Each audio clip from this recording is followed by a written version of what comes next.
जय जगन्नाथ जय Shriram welcome to Heart of Education YouTube channel. बहुत सारा डाउट आसला आपण मैंने क्वेश्चन पचार कि आंध्र प्रदेश रे प्राइवेट मेडिकल कॉलेज रे एडमिशन केमती हुए Andhra Pradesh private medical college मानकर माने एडमिशन प्रोसीजर केमी से तार फी स्ट्रक्चर कौन रुए आमती से काउंसलिंग हुए कौन हुए से रिगार्डिंग फर्स्ट कथा this is the brochure of NEET 2025 as you know that yet it has not released 2026 browser जेहेतु 2026 ର browser release ହେଇନି so I am making the video under browser of NEET 2025 Andhra Pradesh counselling 2025 brochure अनुसार video बनाऊँगी जदि future किसी change हुए so definitely I will make a video but जेहेतु now I will do this video on the basis of 2025 Andhra Pradesh brochure यही basis रे video बने हम।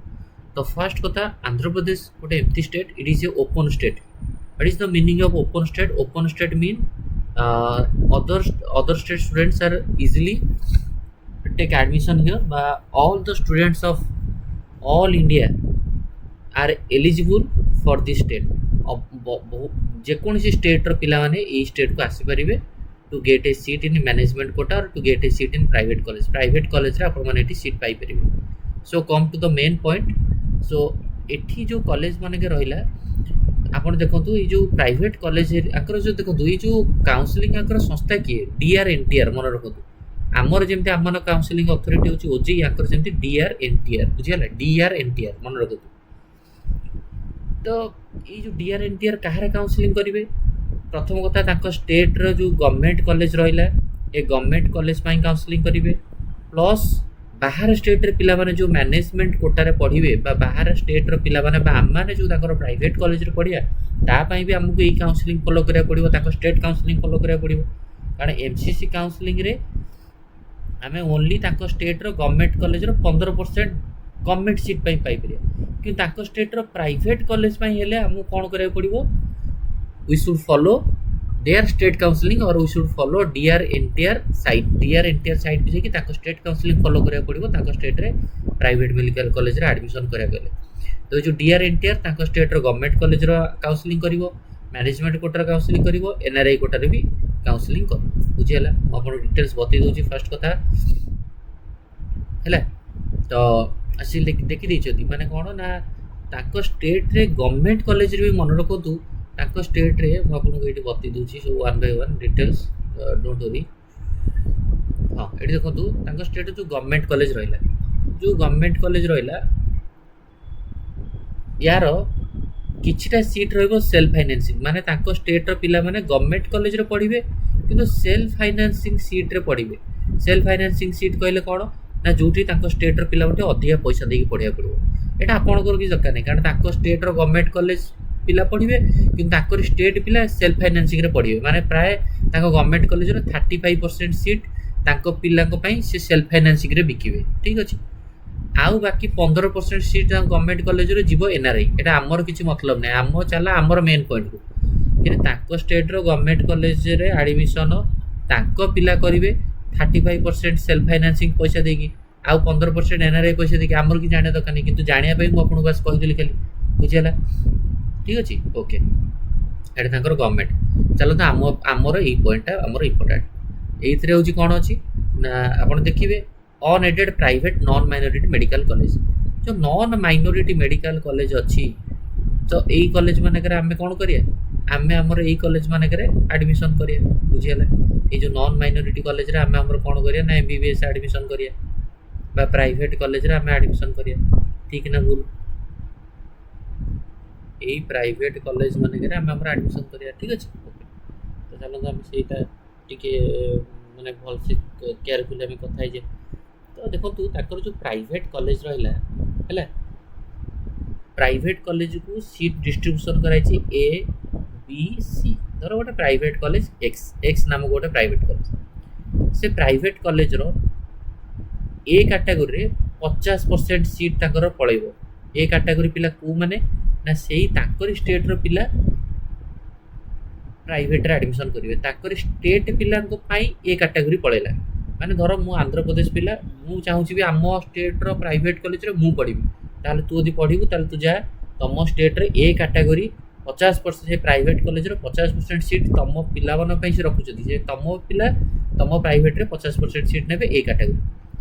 सी कैटेगरी किछि पिलांकर कम मार्क अछि से माने ए प्राइवेट रो जो कट ऑफ जीवो भी एडमिशन करि परिबेनी किंतु से माने चाहउछथि आमे ठीक अछि ए बुझिला। सी कैटेगरी कोन ना एनआरआई सीट प्राइवेट रो 15% सीट से देइतले काहा एनआरआई माने देखो ये गोटे प्राइवेट कॉलेज करछथि से कहले आम प्राइवेट कॉलेज रे आम स्टेट रो ए कैटेगरी करिवो आमे गोटे जो आम स्टेट रो आंध्र प्रदेश रो पिला 50% सीट आमे रिजर्व करबो आंध्र प्रदेश पिला पई आ गोटे बी कैटेगरी करिवो गोटे सी कैटेगरी करिवो। प्राइवेट कॉलेज सी कैटेगरी आमे करिवो आम प्राइवेट कॉलेज करछो आमे एनआरआई सीट आमे रखियो 40 लाख टका पर आनवर आमे एनआरआई सीट रखियो ठीक अछि। जो बी कैटेगरी रहला ए बी कैटेगरी रे आमे माने पढिया ए कैटेगरी रहला ताको प्राइवेट कॉलेज रे ए कैटेगरी आमे पढी परिनी 50% सीट ताको पिला सी कैटेगरी एनआरआई सीट पळेला आमे एते बजेट दे पढिया नै आमे बी रे पढिया। बी कैटेगरी मुनी दीटा पार्ट कराई छी B1 B2 ये 50% सीट ताको स्टेट पिला में पळेला ये 15% सीट पळेला एनआरआई रे एनआरआई पळेला केते 65% सीट पळेला प्राइवेट रो आउ केते रहला आउ रहला 35% को मुनी दीटा कैटेगराइज कराई छी B1 बुझेला। B1 35% रो B1 कैटेगरी रहला 15% B2 रे रहला 85% माने ये गला 50% ये गला 10% 15% ये रहला 35% ये जो 35% जेती सीट रहला सेही सीट रो 15% रहला B1 आ जो सेही सीट रो 50% रहला B2 रे होची सेही आंध्र प्रदेश पिला माने पिला ही पढिबे जोतरे कोन से ताको कैटेगरी बेनिफिट मिलिबोनी ए पिला भी आंध्र प्रदेश पिला पढिबे कि ताको कैटेगरी बेनिफिट मिलिबो B2 रे भी आंध्र प्रदेश पिला मिलिबे जो 50% सीट सेते ताको कैटेगरी बेनिफिट मिलिबोनी आमे केवल B1 कैटेगरी रो 15% सीट आम पई रिजर्वेशन बा प्रत्येक स्टेट रो पिला पई रिजर्वेशन बुझि पेले ना आपण माने आउ थरे आपण कहि दउ जे एठी A B C private college ए रे 50% सीट ताको स्टेट पिला मन पई आंध्र प्रदेश पिला मन पई सी रे एनआरआई सीट पळै गला 40 लाख बजेट रे 15% सीट आ बढिला केते ना बी कैटेगरी रे 35% सीट बढला ताको दीटा कैटेगरी B1 B2 B1 रे 15% सीट बाय 35% जेती सीट हैला तार 15% होची B1 कैटेगरी 50% होची B2 कैटेगरी आमे पढिया कोउतरे B1 कैटेगरी रे बुझियाला ना बुझ पेलेनी ना बुझ पेले ठीक अछि बुझला चलो तो सी दे दी छथि ताको स्टेट रो जो गवर्नमेंट कॉलेज माने करे जो सेल्फ फाइनेंसिंग पई ताको लोकल पिला ही पढिबे हमर गवर्नमेंट कॉलेज तो दरकार हम गवर्नमेंट कॉलेज ताको पढी परिया जे ताको गवर्नमेंट कॉलेज रे पढिया एफसीसी काउंसलिंग रे 15% सीट रे पढिया ताको स्टेट रो गवर्नमेंट कॉलेज रे पई हमें कहूना हमें कथा ताको प्राइवेट लोकल कैंडिडेट माने ताकर गवर्नमेंट कॉलेज रे सेल्फ फाइनेंसिंग रे पढो तू जोथरे पढो लोकल कैंडिडेट कोन हेते देखि हमर चलो तो हमें हमर देखिबा हमें हमर जो बी कैटेगरी रही को जाबो एडे देखो कौन डॉक्यूमेंट जोटा रहला एप्लिकेशन फॉर्म फिल अप करबे न्यूट्रल रैकेट बा सर्टिफिकेट +2 रे रहला आउ ग्रेड सर्टिफिकेट 6 इंटरमीडिएट सर्टिफिकेट रहला ट्रांसफर सर्टिफिकेट रहला कास्ट सर्टिफिकेट रहला जे माइनॉरिटी तो माइनॉरिटी सर्टिफिकेट एडा हला आमे चलो तो डिटेल्स कथा हबा हमरो केते यस ठीक अछि जेतबेले तमर माने कर आंध्र प्रदेश रे तुम काउंसलिंग फॉलो करिवो आ जेतबेले तमर अलॉटमेंट लेटर आसी बरी अलॉटमेंट लेटर आसला परे तुम गोटे पे करिकि ही तो अलॉटमेंट लेटर डाउनलोड करे अछि मन रखो तुम केते टका पे करे पड़िवो माने हमकु 25100 टका पे करे पड़िवो माने हम स्टेट रे पिला हम जो प्राइवेट रे पकेया 25000 टका आग दबा होछि ताकर कोन पे करिकि ताका अलॉटमेंट लेटर टा डाउनलोड करी आ रजिस्ट्रेशन फी केते जेमति सब कॉलेज रे सिक्योरिटी मनी थाए जेमति आकर सिक्योरिटी मनी होछि कोन 10620 हैला 10620 मन और लेट फी जदी हेबे टाइम पड़ी गला परे आ 5000 एक्स्ट्रा देबे किंतु 10120 टका आपन को दबाउ पड़िबो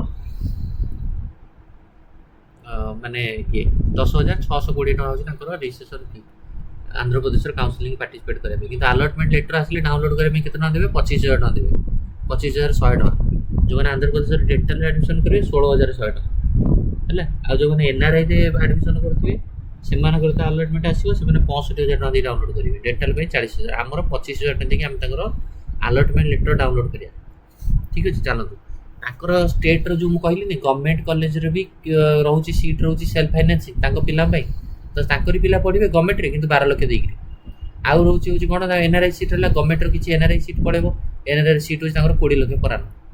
ଆମର ଦେଖନ୍ତୁ ଆମର ଯେଉଁ ପିଲାମାନେ ଆମେ ବି କାଟାଗୋରୀରେ ପଢ଼ିବା ଆମର ବି କାଟାଗୋରୀରେ ହେଉଛି ଏମବିବିଏସ୍ ପାଇଁ ହେଉଛି 13 ଲକ୍ଷ। ଆମେ ଯେଉଁ B1 କାଟାଗୋରୀରେ ପଢ଼ିବା ଆନ୍ଧ୍ରପ୍ରଦେଶ ତାର ଆନ୍ଧ୍ରପ୍ରଦେଶର ବଜେଟ୍ ହେଉଛି 13,20,000 ପର ଆନମ୍। ଏଠି ଦେଖନ୍ତୁ 13,20,000 ପର ଆନମ୍ ଆମର। କିନ୍ତୁ ଏ ବି ସି ଭିତରେ ଯେଉଁ ଏନ୍ଆର୍ଆଇ ସିଟ୍ ରହିଲା ଏନ୍ଆର୍ଆଇ ସିଟ୍ରେ ଯିଏ ପଢ଼ିବ 39,60,000। ଆମେ ଏଠି B1ରେ ପଢ଼ିବା ଆମର ବଜେଟ୍ ହେଉଛି କେତେ 13,20,000। ଆନ୍ଧ୍ରପ୍ରଦେଶର ପ୍ରାଇଭେଟ୍ 13,20,000। ସିରେ ଯେଉଁମାନେ ଏନ୍ଆର୍ଆଇ କାଟାଗୋରୀରେ ପଢ଼ିବେ ପ୍ରାଇଭେଟ୍ରେ ପଢ଼ିବେ କିନ୍ତୁ ଏନ୍ଆର୍ଆଇ ପଢ଼ିବେ 39,60,000 ଟଙ୍କାଟେ କମ୍ ନାହିଁ। ବିଡିଏସ୍ କିନ୍ତୁ ତାଙ୍କର କମ୍ 4,40,000 ବିଡିଏସ୍ ବି 4,40,000 ବୁଝିଲା। The following college have inform about the tuition fee for your applicable respective. ଏସବୁ ତାଙ୍କର କଲେଜ ଦେଖନ୍ତୁ ଏଇ କଲେଜର ଏନ୍ଆର୍ଆଇ ଫି ଗୁଡ଼ା କେତେ 39 ଲକ୍ଷ 40 ଲକ୍ଷ 23 ଲକ୍ଷ ହେଲା। ନିମରା ଇନଷ୍ଟିଚ୍ୟୁଟ୍ ଏଇଗୁଡ଼ା ସବୁ ତାଙ୍କର। ଆଉ ବାକି ବିଡିଏସ୍ କଲେଜ ଗୁଡ଼ା ବି ରହିଲା। ତ ଆପଣମାନେ ଏଇଟା ନିହାତି ରୂପରେ ଦେଖିବେ ଆନ୍ଧ୍ରପ୍ରଦେଶର ଇଏ ରିଲେଟେଡ୍ ଆନ୍ଧ୍ରପ୍ରଦେଶର ଯେଉଁ କଲେଜ ଗୁଡ଼ାକ ସବୁ 13,20,000। ମୁଁ କଲେଜର ଲିଷ୍ଟ ଆପଣ ଯଦି କହିବେ ମୁଁ ଆପଣଙ୍କୁ ଦେଖେଇ ବି ଦେଉଛି ହେଲା। ଏଗୁଡ଼ା ହେଉଛି ପ୍ରାଇଭେଟ୍ କଲେଜ ଗୁଡ଼ାକ। Apollo institute of medical science research category B1ରେ ମାତ୍ର 8ଟା seat. Aluri Sitaramaraju academy of medical B1ରେ 13ଟା। ଆମେ B1 ଦେଖିବା ନା ଆମେ କାହିଁକି ଦେଖିବା। କତୁରୀ ମେଡ଼ିକାଲ କଲେଜ ଗୁନ୍ତୁର 8ଟା। ଗ୍ରେଟ୍ ଇଷ୍ଟର୍ନ 8ଟା। JSL 8ଟା। Maharaja institute of medical science Vizianagaram 11ଟା ସିଟ୍ ମାତ୍ର ମହାରାଜାରେ। ନାରାୟଣ ମେଡ଼ିକାଲ କଲେଜ ନେଲୋର 13ଟା। ଏନ୍ଆର୍ଆଇ ଏକାଡେମୀ ମେଡ଼ିକାଲ ସାଇନ୍ସ 11ଟା। ଏନ୍ଆର୍ଆଇ ଇନଷ୍ଟିଚ୍ୟୁଟ୍ PS ପିନାର ଶାନ୍ତିରାମ ଦେଖନ୍ତୁ ବିଶ୍ୱ Shri Balaji medical college hospital 8ଟା। ଟୋଟାଲି B1ରେ 150ଟା ବା ଭାଇ ସିଟ୍ ନାହିଁ। ଆମେ କହୁଛେ ଆନ୍ଧ୍ରପ୍ରଦେଶ ନା ଆନ୍ଧ୍ରପ୍ରଦେଶର ପ୍ରାଇଭେଟ୍ରେ କେତେ ସିଟ୍ ଅଛି ପ୍ରାକ୍ଟିକାଲି ଦେଖନ୍ତୁ ପ୍ରାକ୍ଟିକାଲରେ B1 କାଟାଗୋରୀରେ ମାତ୍ର 149 ସିଟ୍ସ ଆକର୍ଡିଂ ଟୁ 2025 ଡାଟା ବୁଝିପାରିଲେ ତ। ଆଉ ନନ୍ ମାଇନୋରିଟି କଲେଜ ହେଉଛି ଦୁଇଟା ଫତିମା ଆଉ ନିମ୍ରା। ଏଥିରେ ବିରେ ବହୁତ ସାରା 35 ଦେଖନ୍ତୁ। ଆମେ ତ ନନ୍ ମାଇନୋରିଟିରେ ପଢ଼ିବା ମାଇନୋରିଟିରେ ପଢ଼ିବା ତ ମାଇନୋରିଟିରେ 149 ସିଟ୍ ଅଛି ତ ଅବଭିୟସଲି ଆର କଟ୍ ଅଫ୍ ହାଇଯାଏ। ବୁଝି ହେଉଛି ନା ବୁଝି ହେଉନି। I hope you all are understanding my point ହେଲା। ତ ଆନ୍ଧ୍ରପ୍ରଦେଶର କଥା ଏଇଆ ଆନ୍ଧ୍ରପ୍ରଦେଶର ବଜେଟ୍ 13,20,000। ପ୍ରାଇଭେଟ୍ କଲେଜର ଦେଖନ୍ତୁ B1ରେ ମାତ୍ର 150ଟା ସିଟ୍ ଅଛି ସବୁ ପ୍ରାଇଭେଟ୍ କଲେଜ ମିଶେଇ ଦେଲେ 15ଟା ଭଳିଆ ପ୍ରାଇଭେଟ୍ ମେଡ଼ିକାଲ କଲେଜ ଅଛି ବୁଝିଲା। ଆଉ ଇଏ ତ ନନ୍ ମାଇନୋରିଟି କଲେଜ ଅଛି ଦୁଇଟା ଆଉ ପଦ୍ମାବତୀଟା ଗୋଟେ ଅଛି ପଦ୍ମାବତୀରେ ତ ସିଟ୍ ନାହିଁ ଆଉ ଛାଡ଼ି ଦିଅନ୍ତୁ ହେଲା। ଇଏ ରହିଲା ଆପଣ ପ୍ରାଇଭେଟ୍ର ଆନ୍ଧ୍ରପ୍ରଦେଶ କଥା। ଆଇ ହୋପ୍ ଆପଣଙ୍କୁ ବୁଝା ପଡ଼ିଥିବ। ଏଇଠି ଭିଡ଼ିଓକୁ ଆମେ ଏଣ୍ଡ କରିବା। ଯେଉଁମାନେ କାଉନସିଲିଂ ମୋ ଥ୍ରୁରେ କରିବାକୁ ଚାହିଁବେ କଲ୍ ମାଧ୍ୟମରେ କାଉନସିଲିଂ କରିବା ପାଇଁ 1000 ରହିବ ଆଉ ଫୁଲ୍ କାଉନସିଲିଂ କରିବା ପାଇଁ 7000 ରହିବ। ନମ୍ବର 7205 429 784। ଥ୍ୟାଙ୍କ ୟୁ ଧନ୍ୟବାଦ।